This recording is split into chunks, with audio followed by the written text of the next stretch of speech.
Close your eyes for a moment and imagine that you are Yujiro Hanma. You are the strongest creature that ever walked the earth. No one can stop you from doing as you please. What would you do? You have all the money in the world, entire countries will listen to your orders. You can do whatever you want. So what would you do? Chances are you could think of something to do for a day or two, maybe help out a lot of people around the world who are struggling. But if entire countries would listen to you, it wouldn't actually take that long to solve any of the problems out there. Anything you wanted to do or achieve, you could do in a day or two max, and you wouldn't really get any satisfaction from it either. So what would you do for a year? What about a lifetime?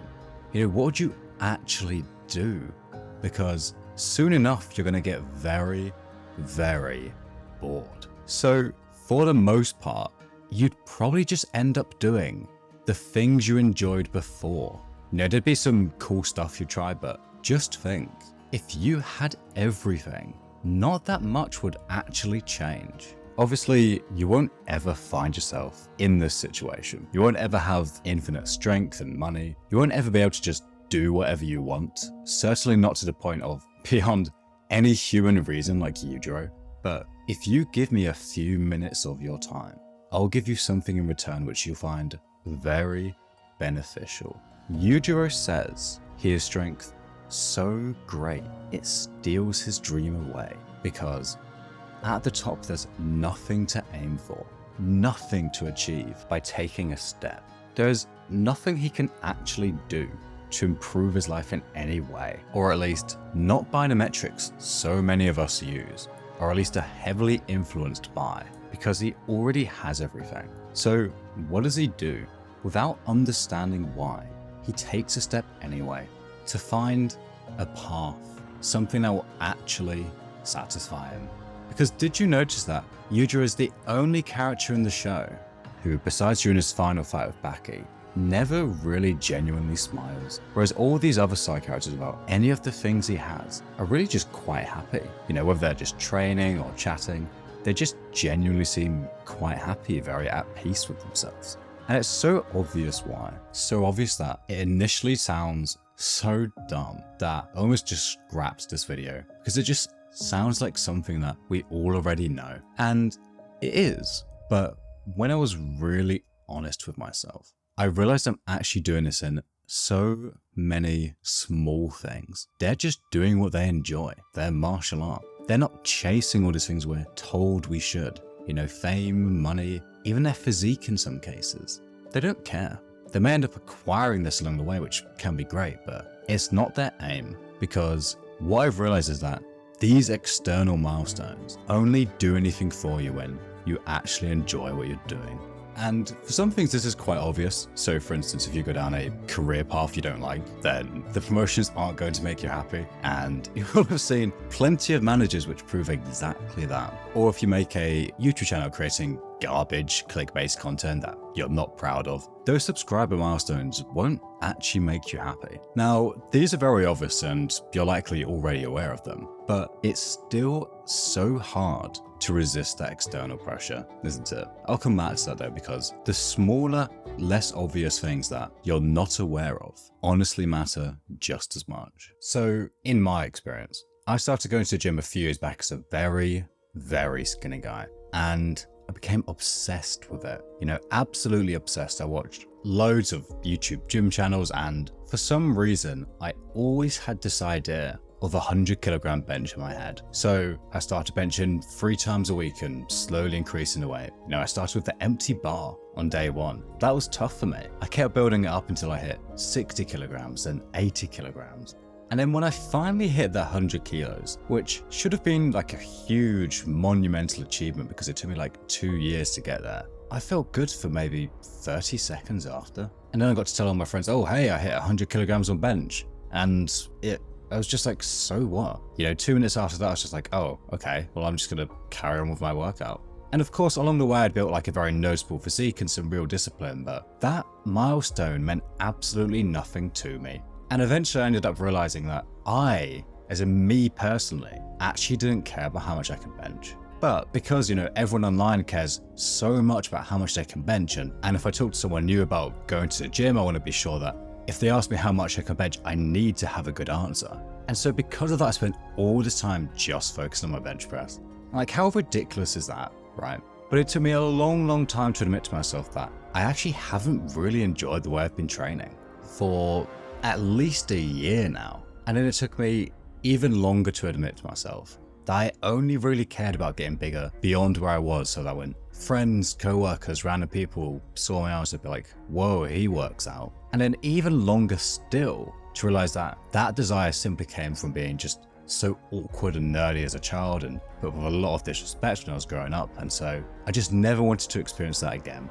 I wanted to overcome that, but I already had. People already look at me and can tell I can work out. So rather than doing what I actually wanted to do, which was more athletic training, becoming leaner, I kept doing something which wasn't really what I wanted to do because of some silly external desire for validation.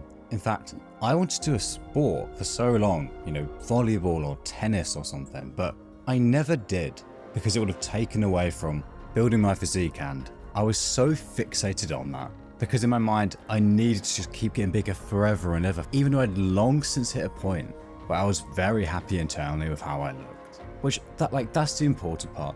Building my physique initially brought me so much internal pride and confidence, but eventually I stopped focusing on that and was just chasing this number for no reason. And yeah, obviously this is hardly like a life-changing thing, right? It's just the way I was training. But if you can't even be aware of like the smaller things, how are you going to do it for those huge life-changing decisions? And I know there's plenty of caveats to all of what I've said. So for instance, no matter what you do, it's going to have aspects you don't like. You're not always going to enjoy it. There's always going to be that one part of it you just don't like. That doesn't mean it's not something you should do. It's just unfortunately the way things are. I also, and this is a really important one, I really think you should stick with things until you at least make some progress, because I don't think you can actually tell whether you enjoy something or not until you do. Truthfully, it's just not nearly as exciting making videos with 40 subscribers as it is with 40,000. It just isn't so, truthfully. So make some progress before you write things off. And I do also think with these kind of external factors, if you have a really low level of them and they feel very limiting in your life, it can actually be a very healthy thing to chase. So for me, when I first started going to the gym, I had zero confidence in myself. And honestly, the real reason I started going to the gym was to get girls. Because at 19, I never even held hands with a girl, and in my mind, that was something wrong with me. And obviously, looking back, I realized that I was worrying for no real reason. But, it worked, right? And I felt a lot better about myself as a result. So I'm not saying you shouldn't have these desires and that you shouldn't aim for them, because sometimes they can actually be very healthy to aim for. Just be honest with yourself and figure out where it's come from. And then from that, you'll be able to tell if it's likely to be actually satisfying or not. If you're not sure, I found writing it down often clarifies things a lot.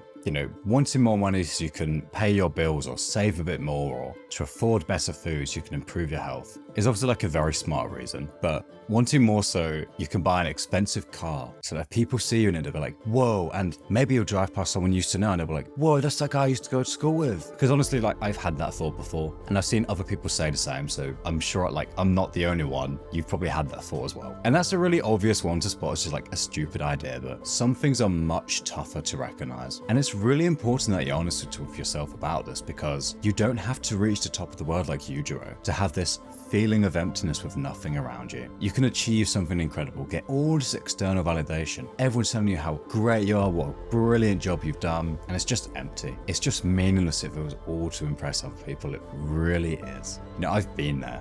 I've been there a few times. Obviously, when it's something like you actually care about, it feels incredible. So for me, it's this channel, just every little milestone fills me with pride and joy. And it kind of hit me watching that scene of Yujiro, that abandoning everything for a fancy job because it pays more and it would let me buy a fancy car and get all this external validation. There's no point, because I'm just going to wish I was making these videos still. Of course, it's not necessarily one or the other. If you can get a better paying a job and you enjoy it just as much, there's no reason to. But in the modern world, you can basically get huge rewards from doing anything. So why are you listening to all these people telling you what you should do? I mean, just think about how many people make a living off having a social media following and just all sorts of niche interests. So just to bring this back to Baki, imagine if Retsu kept hearing everyone say, oh, Kung Fu isn't actually as good for fighting. If you really want to be the best, you need to do karate instead. It'd be such a ridiculous thing to do, because not only would it have this awful empty feeling inside, as he'd be betraying his heritage and it's not really where his heart lies, but he also realistically wouldn't be as good at karate as he is at Kung Fu. And even if it was true, right, even if it did let him reach the top, then what? Just think about Yujiro, he wanted the strength to overthrow nations. He got it, and then what? He just kept doing the things he enjoyed, fighting strong opponents, insulting people, fine dining, apparently. So this has been a very rambly video. So I'm going to wrap it up with, there's nothing I said in this video that's been that revolutionary. And you don't have to go and do anything crazy now. Just start to be more aware of your decisions and your desires. Write them down. You'll find it helps a lot. Write them down somewhere where no one will see them. It could be a Word document or a notepad that you delete or bin afterwards. Because there'll be things you won't even admit to yourself if there's a slight chance of someone else finding out. And the one last bit of advice I want to give to you is, remember how at the end, Yujiro admits he got caught in the fantasy of Baki flipping the table. Even the Ogre, the strongest creature in the world, can be heavily influenced by others. I bet after or even during watching Baki, you wanted to learn a martial art or get really buff. And me too, bro. But the second you click off this video, you're going to see dozens of different videos telling you to do dozens of different things. Then if you go on any of your social media apps, you'll see hundreds of posts in 15 minutes. Just think about how many little influences are affecting you all the time without you even knowing. If you've listened to all of this, but still don't know what you want to do, you need to disconnect for a bit. And that includes my videos, because without even realizing it, during the course of this video, I gave you a little bit of pressure to go to the gym or start a YouTube channel if that's not something you're already doing. And it might be brilliant for you, but it might not. And you won't know until you allow your brain to have some clarity on its own decisions without the influence of the 500 desires you get from your phone every single day. It's not that you don't have anything you want to do. It's that you have too much.